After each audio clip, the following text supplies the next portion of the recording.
আমরা মালদা থেকে সাইরাংয়ের উদ্দেশ্যে চলে এসেছি। সাইরাং রাজধানীতে আমরা মোটামুটি মিজোরাম স্টেটে ঢুকেই গেছি।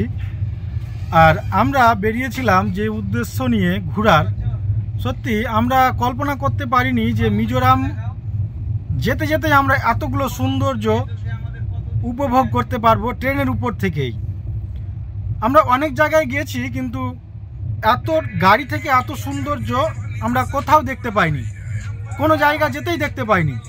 কিন্তু মিজোরাম আসতে গিয়ে আমরা এত সৌন্দর্য, এত প্রকৃতির অপরূপ সৌন্দর্য আমরা দেখতে পেলাম, যেটা আমরা আগে কল্পনাই করতে পারিনি বা আমাদের জানাই ছিল না। আমরা প্রায় 12 জন আছি একসঙ্গে।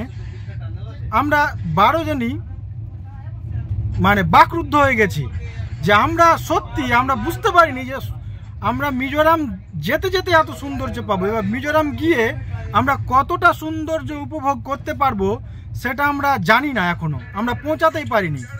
আর আমরা মিজোরাম স্টেটে ঢোকার পর থেকে কতগুলো টানেল এবং ব্রিজ সব অতিক্রম করে সামনের দিকে এগিয়ে যাচ্ছি।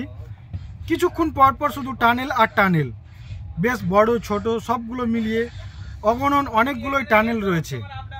আমরা সামনের দিকে যাচ্ছি আর সেই উইন্ডো দিয়ে আমরা বাইরের সৌন্দর্যগুলো দেখছি এবং উপভোগ করছি।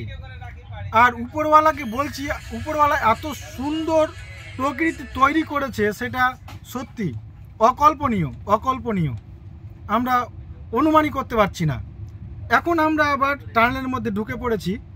এই সেই টানেলের মধ্যে দিয়ে যাচ্ছি, উইন্ডো দিয়ে দেখা যাচ্ছে না ঠিক।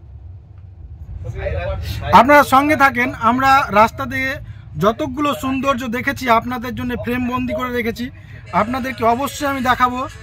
আর মিজোরাম গিয়ে আমরা কোথায় কোথায় ঘুরছি, কি খাচ্ছি, কি করছি, কোন গাড়িতে যাচ্ছি, সবগুলোই ডিটেলসে আপনাদের দেখাবো। সঙ্গে থাকুন আপনারা।